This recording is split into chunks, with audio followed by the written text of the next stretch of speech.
Hello, कैसे हो आप लोग। उम्मीद करते हैं ठीक होंगे। तो आज हम आप लोग के लिए लेके आए हैं question number 9, class 10th exercise 5.2 जो हम करवा ही रहे थे, और क्वेश्चन नंबर 8 तक जो है हमने वो कंप्लीट करवा दिया है। तो आज हम लेके आए हैं क्वेश्चन नंबर 9, 10 एंड 11 भी हम करवा ही दे रहे हैं। ठीक है, तो अब हमें उम्मीद है कि मेरा बताया हुआ तरीका आप लोग को समझ में भी आ रहा होगा। तो आज हम लोग देखते हैं पहले क्वेश्चन नंबर 9 को कि क्वेश्चन नंबर 9 क्या है। यदि किसी एपी के तीसरे और 9वें पर क्रमशः 4 और -8 है तो इसका कौन सा पद शून्य होगा। ठीक है, तो चलिए इसका हम लोग हल निकालते हैं। तो इसका हल निकालने के लिए सबसे पहले हम लोग क्या करेंगे, यदि किसी एपी के तीसरे और चौथे पद क्रमशः, तो चलिए किसी भी तीसरे और चौथे पद, तीसरे और चौथे पद का मतलब क्या हो गया कि यहाँ देखिए A3 बराबर यहाँ 4 बोल रहा है, और 9वें पद A9 बराबर जो है वह बोल रहा है -8। A9 बराबर बोल रहा है -8। इसको ऐसे लिख लो, A9 बराबर -8। तो इसका कौन सा पद जो है वह AN बराबर जो है वह शून्य होगा। मतलब N निकालने के लिए ये बोल रहा है। प्रश्न को अच्छे से हम लोग पहले पढ़ेंगे, समझेंगे। यदि किसी के एपी के तीसरे और 9वें पद क्रमशः एक पद है जिसमें तीसरा पद जो है वह 4 है और 9वां जो है वह -8 है, तो इसका कौन सा पद जो है वह शून्य होगा। तो हम लोग सबसे पहले इसका व्यापक रूप देखते हैं, पहले 3 के लिए। ठीक है, तो 3 A3 है, N हो जाएगा। तो इसके व्यापक रूप हम लोग कैसे लिख देंगे, जैसे यहाँ पे लिख देंगे पूरा formula A + N-1 into D अब बराबर 3 का क्या दिया हुआ है 4। तो यहाँ पर हम लोग क्या करेंगे, यहाँ पे 3 डाल लेते हैं। तो A + 3 - 1 इंटू D बराबर 4। तो A + 2D बराबर हो गया 4। ठीक है, इसी प्रकार से हम लोग व्यापक निकालते हैं। तो अब बोल रहा है 9वां, तो 9वां है तो यहाँ क्या हो जाएगा A + 9 है तो N-1 होता है तो 1 माइनस हो जाएगा, तो ये होता 8D बराबर हो गया -8। ये है समीकरण 1 और ये है समीकरण 2। तो समीकरण 1 और 2 को क्या करेंगे हम लोग घटाते हैं। ठीक है, तो चलिए देखते हैं। A + 2D बराबर 4, A + 8D बराबर 4 -8। तो घटाना है तो हम लोग को चिन्ह बदलना है। ठीक है, तो ये तो खत्म हो गया, ये हो गया आपका -8 में से 2 गया तो 6D अब बराबर हो गया 6 8 4 12।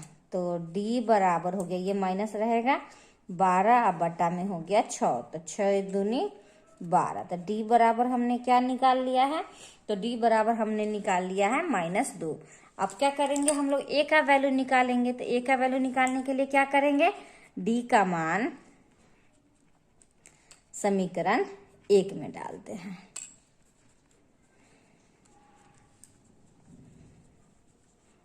डालने पर समीकरण 1 क्या है देखो, A + 2D बराबर में है 4। तो हम लोग को D का वैल्यू पुट करना है।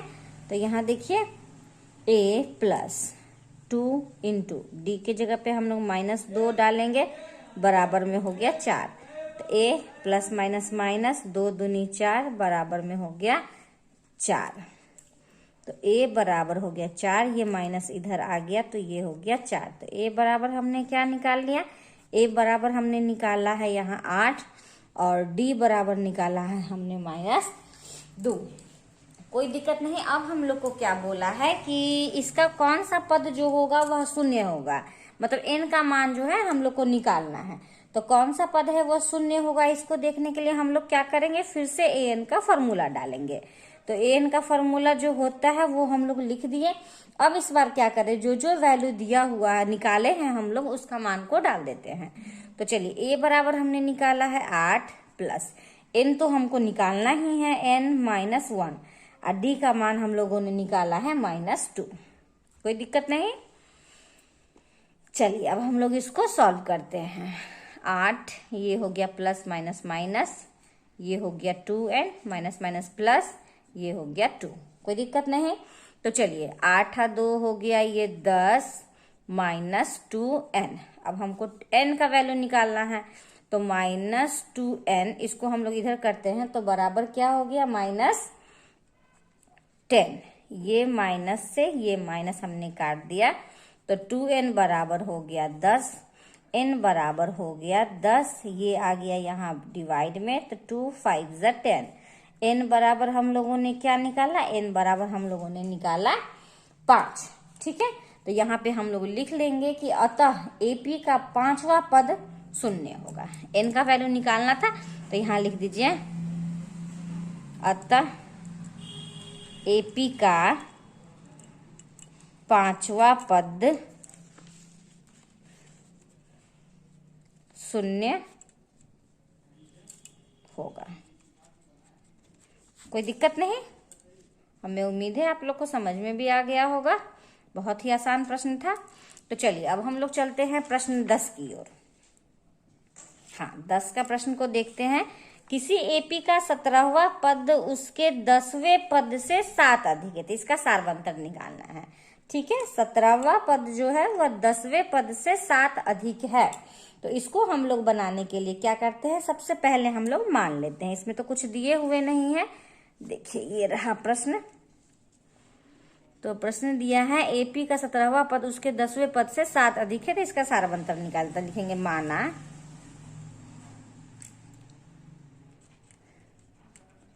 प्रथम पद बराबर A तथा सार्व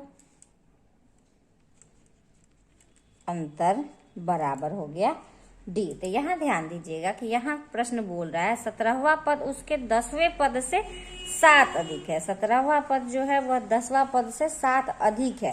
तो इसको हम लोग कैसे लिखते हैं, यहाँ हम लोग लिखते हैं A17 जो है वह 7 अधिक है। किससे है, तो A10 से। बराबर में क्या लिख लेंगे 7। कोई दिक्कत नहीं।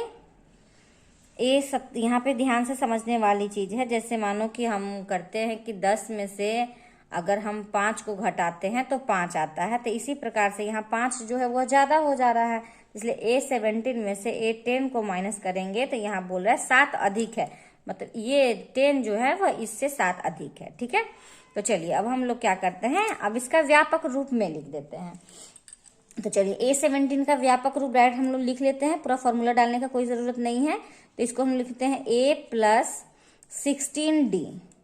ठीक है, उसके बाद हम लोग क्या करेंगे, माइनस इसका व्यापक लिख लेंगे तो ये हो जाएगा A plus 9D equal to कितना, इक्वल टू 7। तो चलिए ठीक है, अब ब्रैकेट को हटाते हैं। 16D minus A minus plus minus 9D equal to 7। तो ये A देखिए माइनस में है, ये A देखिए प्लस में, तो ये दोनों खत्म हो गया।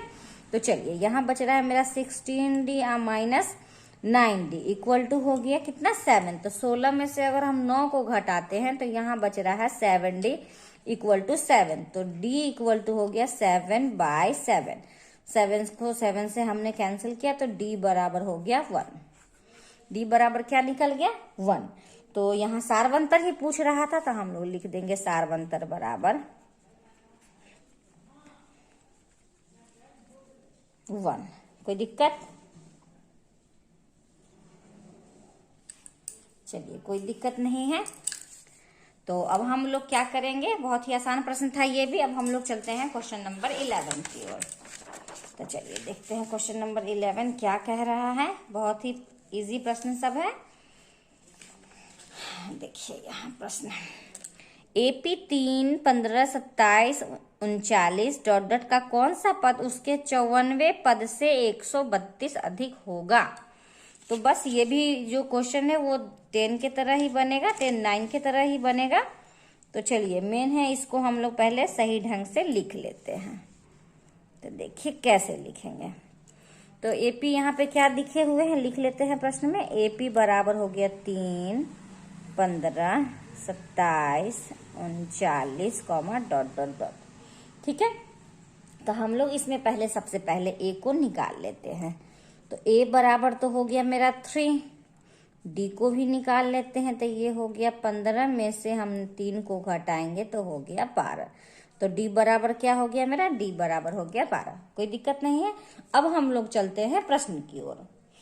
तो यहाँ बोल रहा है कौन सा पद उसके 54वें पद से 132 अधिक है। तो यहाँ लिखते हैं माना कौन सा पद बोल रहा है, मतलब an कौन सा पद जो है A 54 से 132 अधिक है। ठीक है, तो अब हम लोग देखते हैं। तो ये भी सेम 9 नंबर वाला जो क्वेश्चन है उसी की तरह आप लोग इसको लिख लेते हो। तो an minus A54 equal to 132। बस यही एक लाइन है। इसके बाद आप लोग तो इसको आराम से सॉल्व कर सकते हैं। तो चलिए an का व्यापक रूप क्या हो जाएगा, तो an का व्यापक रूप हो जाएगा A plus n minus 1 into D. Minus कर देते हैं, फिर इसका, फिर यहाँ A54 जो है इसका व्यापक रूप लेते हैं। तो A प्लस n की जगह पर यहाँ पे 54 है, तो हम लोगों का क्या हो जाएगा, डायरेक्ट हम ब्रैकेट छोड़ देते हैं, 53 ही डाल देते हैं। 53D इक्वल टू हो गया 132। चलिए इसको हम लोग अब सॉल्व करते हैं। तो ये हो गया A plus n minus 1 into डी, ब्रैकेट से बाहर निकालते हैं तो minus A minus plus minus 53D equal to 132। कोई दिक्कत नहीं है। ये माइनस से ये प्लस मेरा एक कट गया। ठीक है, तो हम मेरा क्या बच रहा है, n माइनस 1D, यहाँ पे आ रहा है माइनस 53D इक्वल टू हो गया 132। कोई दिक्कत नहीं है। अब हम लोग क्या करेंगे, हम लोगों को देखिए तो बहुत ही आसान से इस प्रश्न का हल करना है। अगर देखिए तो ये D जो है ये दोनों में दिख रहा है। D अगर दोनों में दिख रहा है तो हम लोग क्या कर सकते हैं, हम लोग इसका कॉमन निकाल सकते हैं। ठीक है, तो D को अगर हम लोग कॉमन निकालते हैं तो यहाँ बच गया n minus 1 minus 53 equal to 132। ठीक है, फिर देखिए n माइनस माइनस प्लस हो गया तो 54 इक्वल टू 132। एकदम बहुत ही आसान प्रश्न है, बस ध्यान से थोड़ा सा बनाइएगा। अब देखो तो D का मान हम लोगों के पास है, D का मान हम लोग के पास है, तो D का वैल्यू हम लोग इसको पुट कर देते हैं इसमें। ठीक है, तो D बराबर हम यहाँ पे निकाले थे 12, तो 12 into n minus 54 equal to 132। कोई दिक्कत नहीं। अब हम इस प्रश्न को इधर की ओर सॉल्व करते हैं। यहाँ पे देख लीजिए 12 into n minus 54 equal to 132। ठीक है, अब अगर हम लोग ये जो गुना है इसको हम भाग में ले जाते हैं तो n माइनस 54 इक्वल टू 132, ये मल्टीप्लाई में है तो इधर आके क्या हो जाएगा, डिवाइड में। इसको काटिए, 12 एकम 12, एक इसमें चला गया, फिर 12 एकम 12। ठीक है, तो n माइनस 54 इक्वल टू मेरा हो गया 11। तो n बराबर क्या हो गया, 11, माइनस को हम लोग इधर करते हैं तो ये हो गया 54। तो ये प्लस में आ गया, तो 4 आए 1 5, 5 आए 1 6। देखिए n का मान यहाँ पे आ गया है 65। तो यहाँ लिख देंगे हम लोग, अतः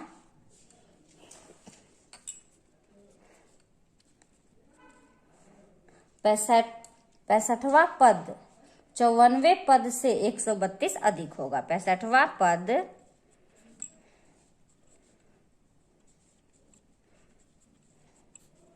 54वें पद से 132 अधिक होगा।